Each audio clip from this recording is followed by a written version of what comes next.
Televizioni publik shqiptar me një buxhet prej më shumë se 13 miliard lekësh në vit është ekrani që shihet më së shumti në skajet e Shqipërisë.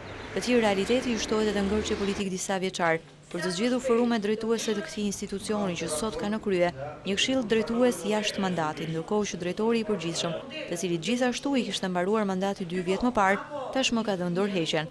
Në këtë sfond edhe këtë vit, raporti vjetor i RTS-s u dominua nga akuzat për politizimin e këtij institucioni. Mjafton të shihni raportin e monitorimit të AMA-s gjatë fushatës elektorale të vitit kaluar për të kuptuar se si janë pasqyruar aktivitetet e partive politike për të parë se sa brenda statusit vet është ky radio televizion për të qenë pronë e publikut shqiptar dhe mjafton të dëgjoni këtu që nga pronë e gjithë publikut shqiptar e këtij publiku me moshën mesatare më të re në Evropë është ndruar në një televizion që shihet më shumti nga mosha e tretë. Unë mendoj se politika gjithmonë e ka kontrolluar deri më sot, në të gjitha llojet e format e vetë.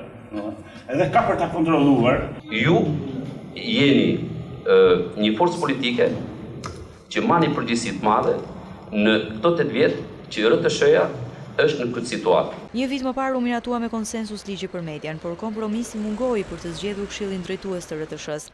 Mazhoranca e re ka filluar prej muajsh procesin për zgjedhjen e strukturave drejtuese, procesi i cili sërish është bllokuar për mungesë të konsensusit mes Partisë Demokratike dhe asaj socialiste.